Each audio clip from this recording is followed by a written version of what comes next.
And welcome back. It's time for our discussion. Joining me in studio, the National Assembly's leaders, Majority Leader Aden Duale and Minority Leader John Mbadi. And we're going to talk about the politics of the country in the context of Parliament and what it can do to move Kenya forward.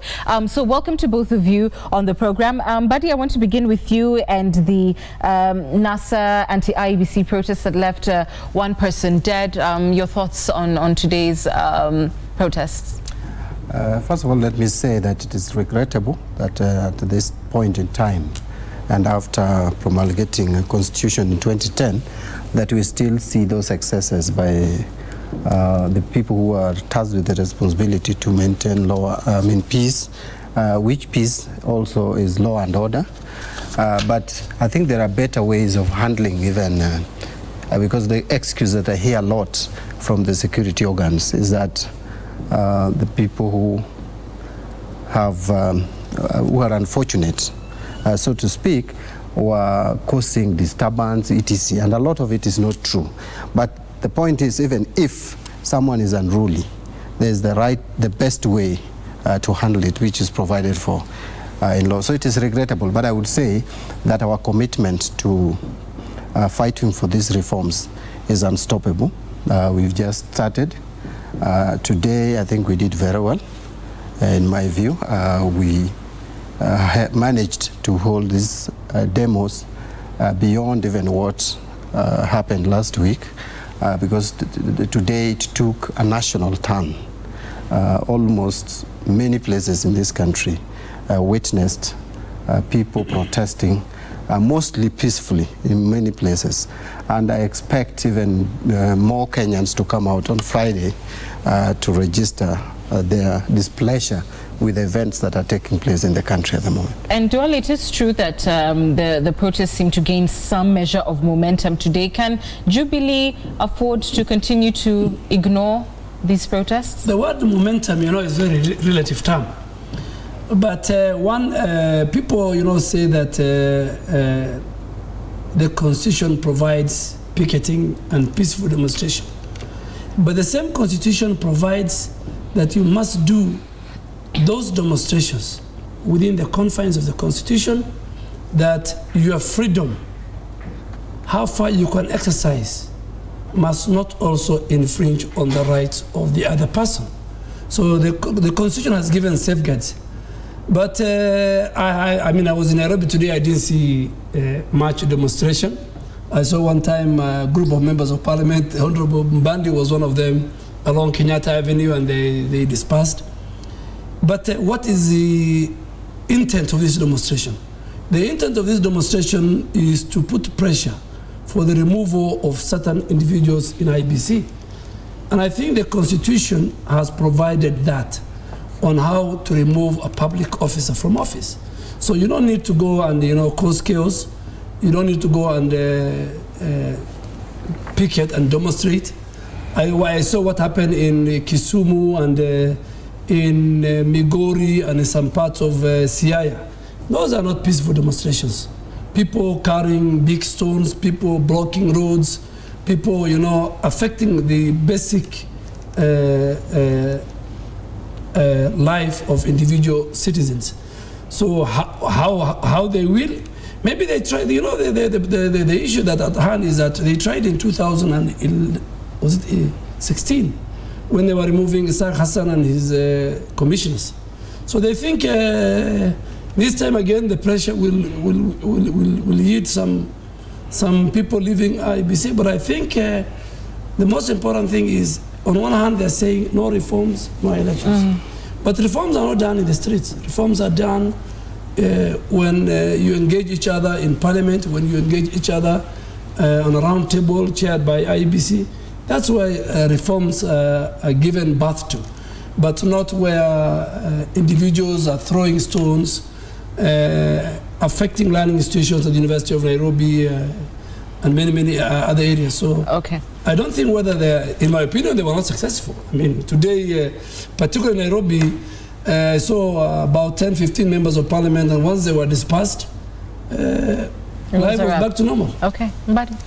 Now, first of all, I want to correct my colleague, Honorable Duale, that reforms are actually brought even in the streets. Actually, a lot of freedom that is enjoying today, including the one that we are enjoying at the moment, is as a result of people who came out in the streets, the Kamukunji rallies of the 90s, the late 80s and early 90s, which did cost Matiba his health and a number of people their lives. The constitution people there was a constitution, and actually there was a constitution.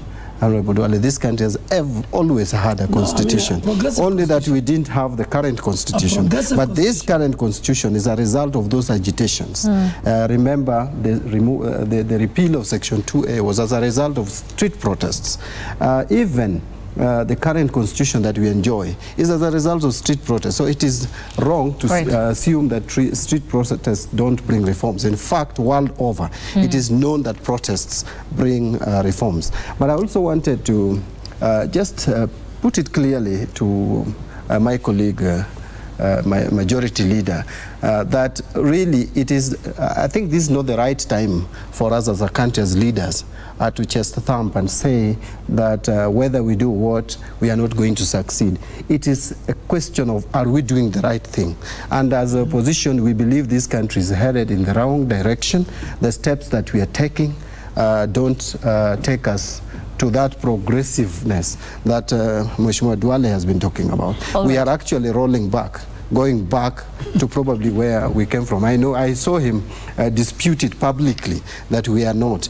But I would remind him that even though the people who are cheering Moi on in the late 80s and early 90s did not know that they were taking a country to dark ages, until when now these reforms were made is when they realized that it was the wrong thing. Yes. But when you talk about the hardline positions and stonewalling, that is something that foreign envoys have envoys, I beg your pardon, have criticized both sides of the divide on, be it Jubilee on passing, you know, its determination to pass amendments this late in the day with an election looming, or yourselves, NASA, in terms of your irreducible minimums and some of the things that you're demanding. They talked about, you know, the bad timing of all of this and this putting the country in a precarious position and are threatening various sanctions, beginning with travel bans. Your thoughts on that, Duale? Number one, I read the statement issued by the European Union ambassadors and UK and the US. And fairly very good document. They have raised the issue that IEBC as an independent institution must be given the space and time to prepare the 26th general election. I totally agree with them. They also said that we must respect institutions. I totally agree with them. They said that we will not agree to those who preach hate speech and violence. That has been the position of our party. They also talked about, in terms of international best practice and the timing. They have no problem with the election laws. And the problem is the timing, right? And is not in line with the best practice in as far as their statement, which I have read. But what is there in those election laws, which from tomorrow will be subjected to public participation? 3 things came out. Number one, it was very evident at the Supreme Court that certain returning officers, not all of them, in one way or the other falsified documents, in one way or the other decided not to sign a statutory document as per the Constitution, in one way or the other never stamped or serialized those documents. In this law is just resolving that issue, that if you repeat that on the 26th of October, then you will be committing an offense. Number two, in 2013, Isaac Hassan, like it happens in every constituency, gazetted his deputy then to be also the national returning officer.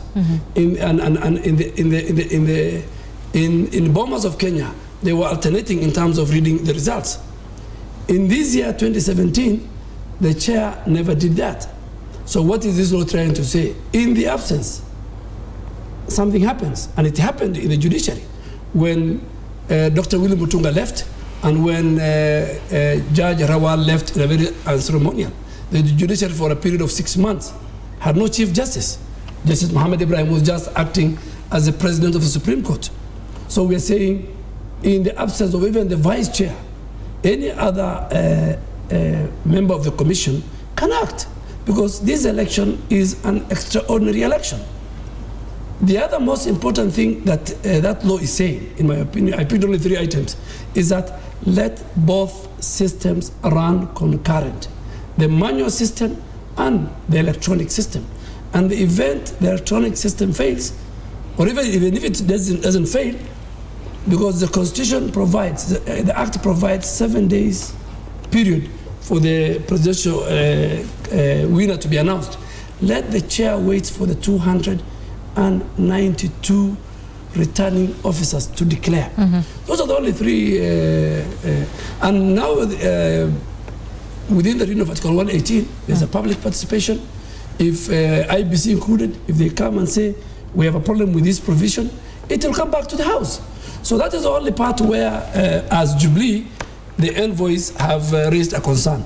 The other issue they have raised concern were issues that are the domain of NASA in terms of removing people from IBC, not giving IBC the space and the time to work, hate speech, violence based on the kind of mass action they're trying to introduce late in the hour. And we'll come into what they had to say that touches on NASA, but because we're talking about these issues in the context of parliamentary leadership and what can be done, then my question to you is this: in terms of Parliament's priority agenda, is this really the agenda that will ensure the stability of the Republic at such an uncertain time? Or are there other critical pieces of legislation that Jubilee would have been using its majority to address that can guarantee stability as we go into the polls? Number one, when Parliament reconvened, I mean, NASA colleagues, my colleague and his membership, had issues with the reconvening of Parliament.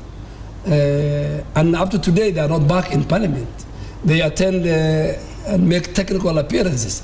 So if they're back to Parliament next week, then Parliament has, as a legislature, as another arm of government, will play its role to make sure that Kenyans are brought together, that at the end of the day, we all belong to one country, and we are, for now, the elected leaders, and we must rise to the question to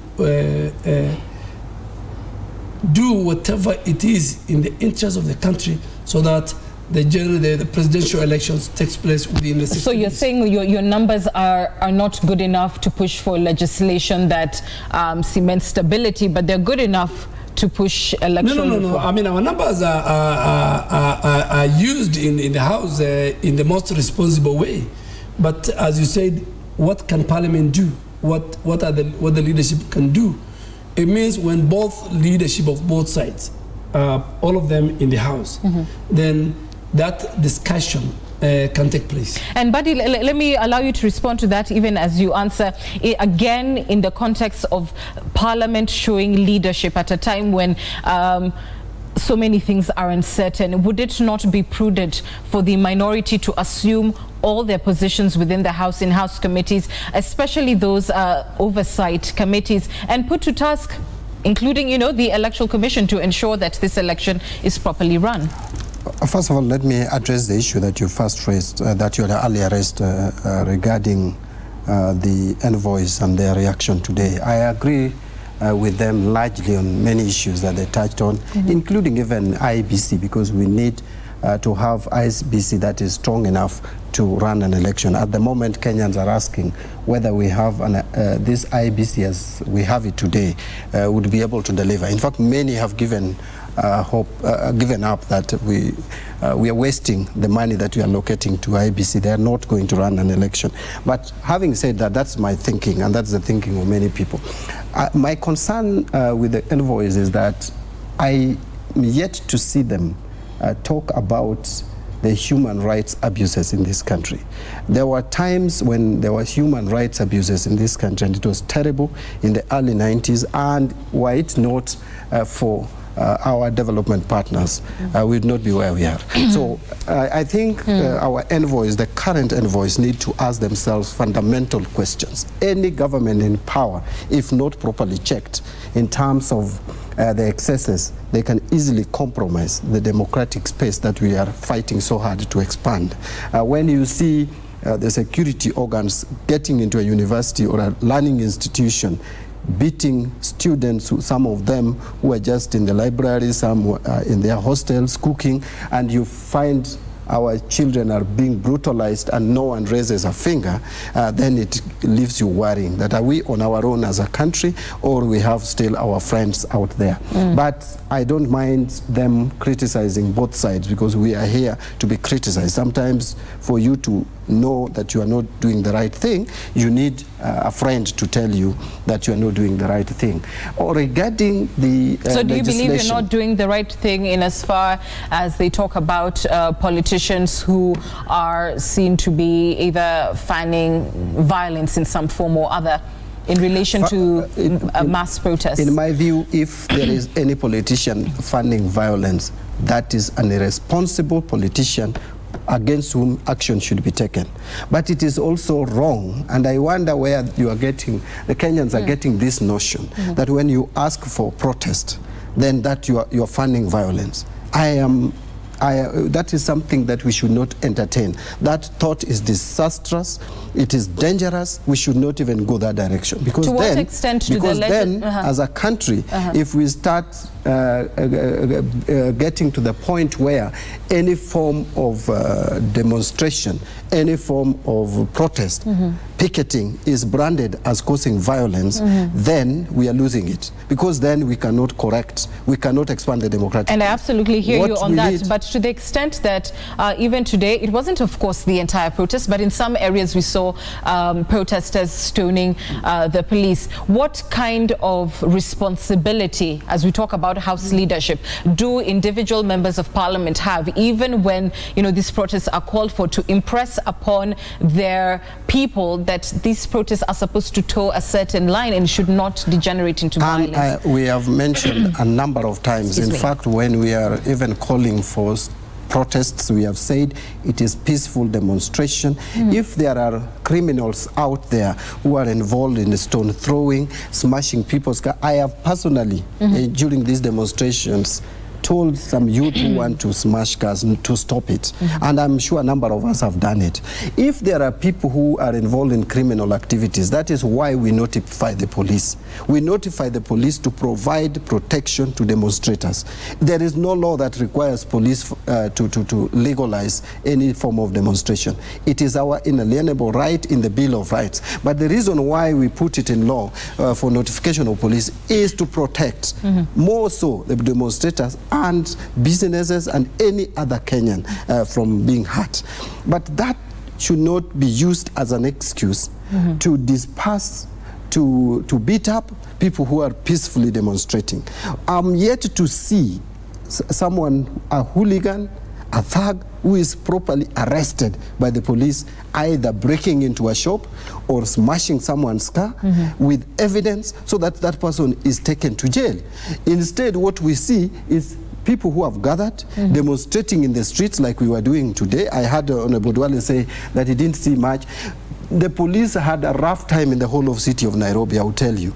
They were chasing us literally everywhere. You could not even assemble 4 or 5 people. In fact, we had to beat their trap many times, and we'll still beat them again on Friday. But what I'm saying, if people are demonstrating peacefully in the streets of Nairobi, we are singing, we are dancing, we are expressing ourselves, why do you come in with the tear gas, with the rungus, with the bullets, and start firing at people? It is irresponsible on the side of the security organ. But there's a question that I don't know whether I have time to address it. The issue about the amendments that have been brought to Parliament. First, the environment under which we are operating now does not allow any meaningful discussion regarding reforms, whether electoral or otherwise. You need people to come to a level where first you negotiate, you discuss some of these proposals that you bring is when you can bring them and introduce them in the floor of the House. Honorable Duale talked about... Explain what you mean by that, Parliament in itself is not, in this environment, is not the correct body where negotiation can take place. You know, where we are at the moment is kind of a political crisis. We are in a crisis. I know many of our colleagues, the other side, believes we are not. It is only Jubilee which does not see the crisis. Everybody sees, including our friends. Just the other day, if they want to know there is a crisis, even though it was false, but the PS for sports and the entire sports fraternity were using the current state of affairs in the country as excuse why the decision was made regarding Chad. Now, although that was not the correct position, so but when it's convenient, it's a crisis. When it is convenient, you hear them talk a lot about how the economy is affected, how ETC happened, which is true. It's true. And if the economy is affected, then how can you say we are not in a crisis? No, we are. It is only that they are denying the obvious. Between uncertainty by very many players, including investors, including people who want to hold conferences, because of that there will be an election. But there is no crisis. You know, crisis means a constitutional crisis. Of course, investors will run away when they see mobs in the streets, chasing with the police. That is, to a foreigner, to an investor, that is not a very good indicator of a stable economy.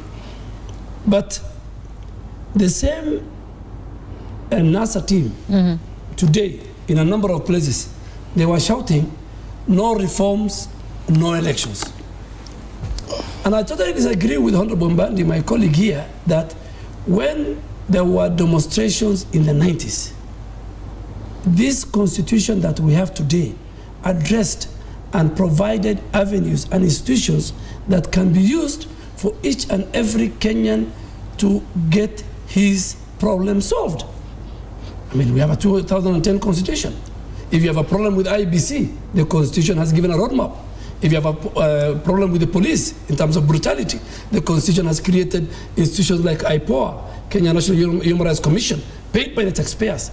If you have an issue with theft of public resources, the constitution has created the office of the director, the office of the Auditor General, an independent office. If you have an issue with corruption, the constitution has created Ethics and Anti-Corruption Commission of the Office of the DPP. So unlike in the 90s, when you know, legends like Reverend Timothy Njoya, James Orengo, I agree. At that time, there was one-party state. The constitution itself was anti the people.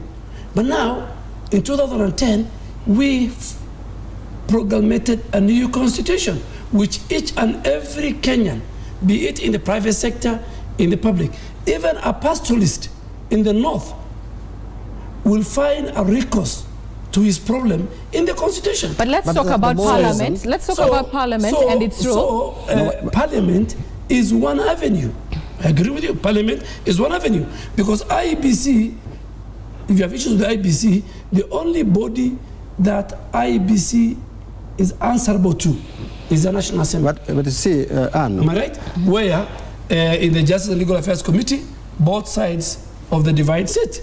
We can call Chiloba, we can call Chebukati and ask him. But the point Mbadi is making is that, and I would like you to conclude that point, is that in the current scenario, it does not give Parliament a fair shot to be able to be, in fact, the legally binding place where a negotiation and agreement can take place. Please explain that. Actually, what I meant is this. You know, when you are in an environment that is polarized as the one we are in today, you cannot just introduce legislation single-handedly. Remember in 2016, which had not even reached the level where we are today, we had to negotiate a reform agenda, or rather the reforms of the electoral process. The current laws that they are trying to again reverse were actually negotiated. Were actually negotiated. I will demonstrate to you if you give me just time. Tell me what because I have, if you have read the bill. I'm very good at reading bills, and I will tell you that I really understand these two bills. I've read them, I've understood them. But let me put it this way. You see, what Honorable Duale is talking about regarding the progressive constitution we have today is the more reason why I am saying there is need for us to be very careful. With the current constitution, no one expected that we could lose the baby Pendo and Samantha in the hands of police, and it has taken quite a long time, and no one has investigated this matter and brought the culprits to book.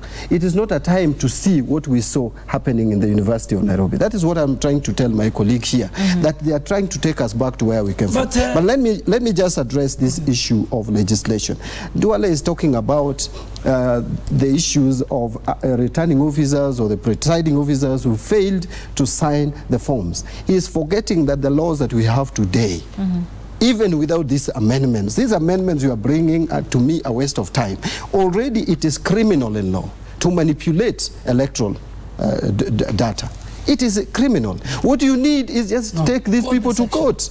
Just go to court and have these people arrested. As a matter of fact, I will tell you, some of these legislations we passed in the 10th Parliament, it's not even in this Parliament. No one is utilizing the Elections Offences Act. Then in that case, the worst it would be is much ado about nothing. Now the issue, it is a much ado about nothing. I mean, if the legislation is already in place, I want to tell you that these proposed legislations are mischievous, to say the least. One, he's talked about they are trying to clarify matters. What they are trying to do is to legislate against what Supreme Court determined.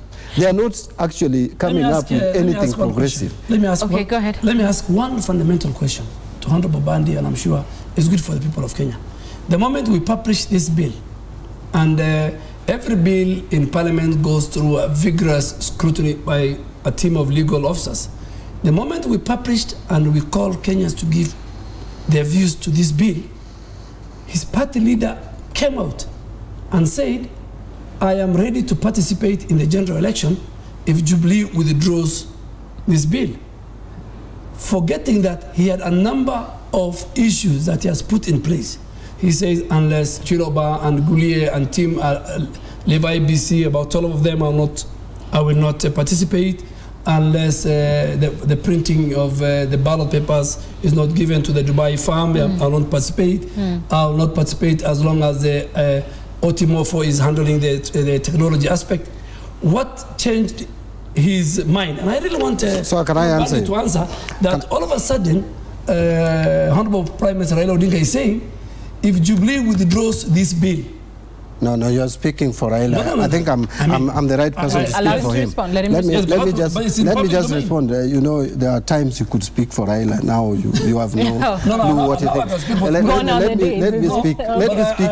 Let me speak for Raila. It is not true.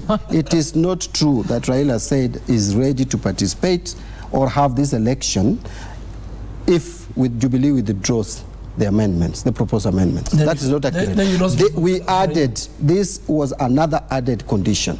We have been very consistent. We have said these proposed legislations that you are bringing, we are against them and we have our reasons. We are still consistent on having Chiloba and his team who bungled the election, especially some names which were mentioned in the report of the judiciary, the Supreme Court. We want them out. We want this printing farm out. We want the irreducible minimum stand. But I think there's a bigger issue that you have not addressed, Duale. Hold on a second, sir. If you would respond to this as you carry on, the fact that Mbadi and the opposition maintain that Parliament is not also the proper place where some of these issues can be resolved. It calls also into question then the independence of this arm of government vis-a-vis the others. And it plays, on both sides. It could be Jubilee's, taking in everything that the executive says and being, quite determined to push it through the legislature. On the other hand, it is when the NASA principals say don't participate in Parliament,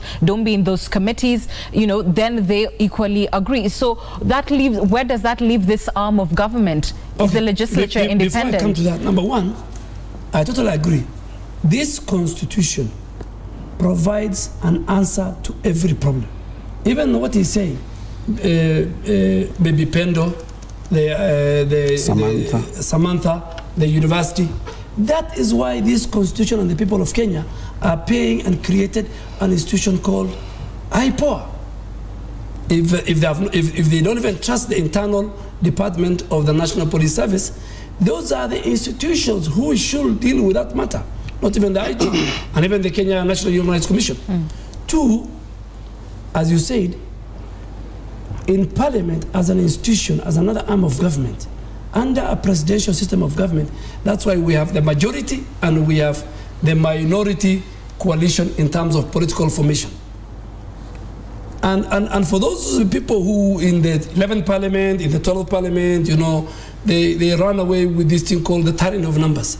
Tyranny of numbers come from the people. It is a formation found in most democratic institutions. For example, today in the Congress, the Republicans have the majority. And they exactly, in fact, the Speaker of the House of Congress is the leader of majority in the US Senate. And they, in most cases, looking at and balancing the national issues, they will have a bit of bias towards their formation. And that's why Donald Trump said, you must abolish the Obamacare. And the Republicans said, yes, they must to party lines. The same for the minority. But at times come, like in the 11th Parliament, when we formed a bipartisan parliamentary committee to look into this. We are ready, I mean, as Jubilee. Even the slots we have formed for this committee, the slots for the minority are still vacant. But you know, when the minority are told, do not go to Parliament, because they don't read Article 132 of the Constitution that empowers President Uhuru Kenyatta to open the first session of Parliament. They're told, just because Uhuru Kenyatta as a person is opening, don't go. Then they are told, do not go and be part of the House Business Committee. Then they are told, do not, they are even unable to agree on their own internal leadership formation. As of today, the only leader that is recognized is Honorable John Bandi. They have no whip, they have no deputy majority, they don't have committee chairs. So how do you do a bipartisan when you run away from the institution that is created?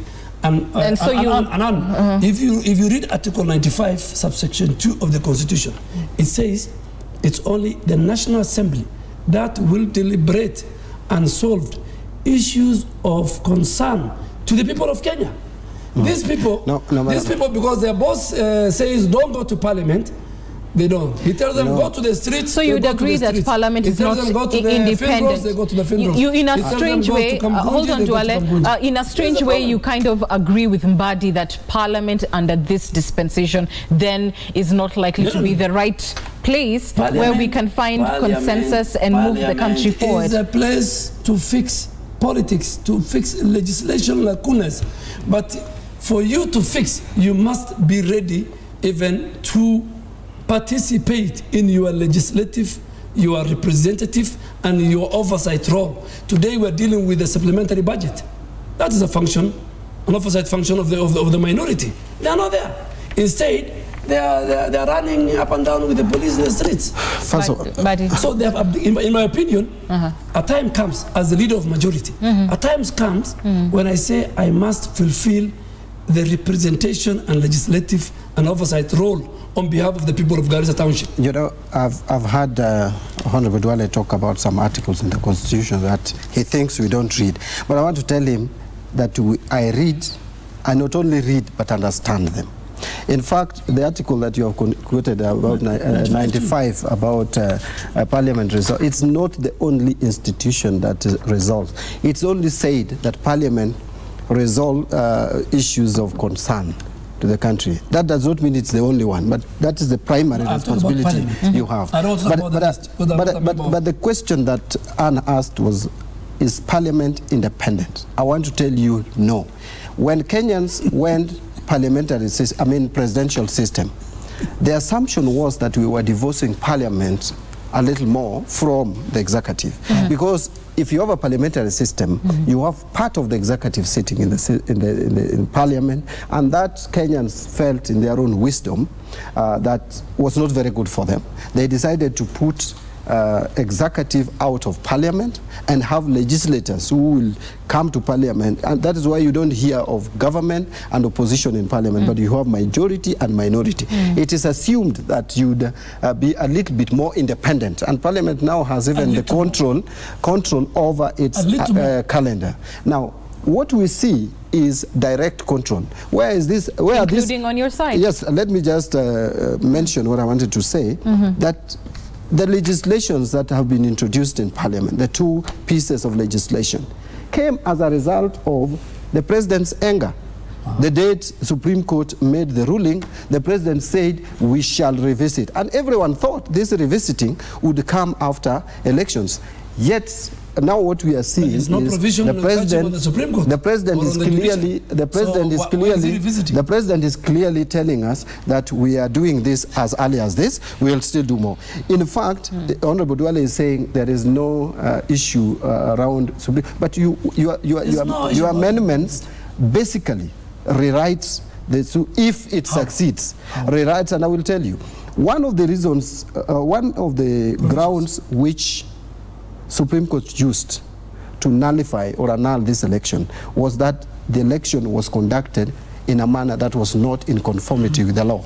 Now, what they have done, instead of asking IEBC, as we are doing, to comply with the law, they are changing that law. And the law was that when elections are conducted in a polling station, for example, in Garissa Township, the moment the result is declared by the presiding officer, what the presiding officer is required to do is to complete the form in the presence of agents. They sign. Immediately they sign. He is supposed, or she is supposed, to scan it and send it simultaneously to the constituency headquarters and also to the National Tallying Center. Now, that was supposed to be simultaneous. That was supposed to leave what I would call as an accountant audit trail. Now, what they are doing is they are confusing Kenyans that is left intact. Yet they are introducing manual voting, manual transmission, but they are saying that manual transmission will override the electronic in the event there are differences. But because, now, the question you would want to ask is this. Why would someone imagine that manual forms would be more accurate than electronic? Yet manual forms, we have had issues with manual forms. In fact, the 2007 election, the biggest concern we had was the manual form. A constituency in Limuru, for example, could not reach KICC with manual forms because they were still doctoring. That is what now Jubilee is driving at. They're driving us. But you know, gentlemen, I don't want us to debate the election laws. You have a 30-second reply, but I don't want us to debate those laws. No, but he's mixing, if you allow me, he's mixing two things. 30 seconds. Where we have agreed is in section 83. Where it says that the qualitative... Just address section Please 39. allow him to just respond to you. Let him just address section 39. The amendments to section 39. 83 is a very simple allow him to respond to you. If you allow me, because you know, I have read that law, you have not read. Now, I've read it more than you do. I know you have introduced it, but I have read that law. And I probably think... Let's allow him his 30 seconds. But you're out of order. Yeah. Right. Section 39(2), in fact, is being deleted by the minor KI's case, if I want to tell him. All that we're asking is technology you have been and transmission should continue. The same as manual. As we speak, last Sunday, more developed countries, Germany, did their elections and everything was manual. But let me come to the issue. The issue that we are grappling at, and which our good partners, our friends, the envoys, are raising concern on. Kenyans must go into a presidential elections as provided for in the Constitution, as directed by the Supreme Court. 60 days. IEBC as an independent institution, we have issues with it, but with the timeline remaining, let them conduct, let them be given their space. Let's all of us go to the people and look for votes. 3, Kenya is bigger than all of us, the political class. The 40 million Kenyans are more important. Let us give space to our people. Let the economy survive. Let us abhor violence. Let us stop, mass protest. All the answers that we want are provided for in the Constitution. How to sack a commission staff or commissioners is provided for in Article 248 to 251. Bandi knows, everybody knows. You don't need to go and shout Chiloba's name in Kisumu, in Kakamega, in Mombasa, in Garissa.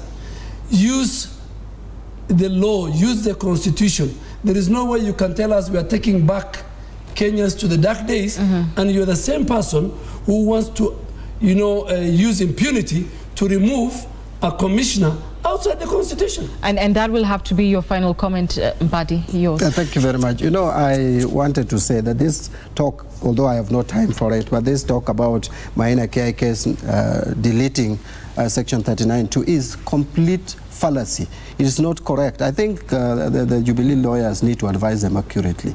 That just brought clarity to this law. But I want to conclude my remarks by saying that when we protest, it is completely constitutional, perfect, and within the law. No one should say that we are using unconstitutional means. There is nothing unconstitutional about protesting. These people are holding public offices, and if public have no faith in you, they need to demonstrate it, and if you are conscious, you leave the office. And there is no one, it is not just one way of leaving office. You can leave office through resignation if there is enough pressure. Remember, the same Jubilee government asked some ministers, cabinet secretaries, to leave office as they were being investigated.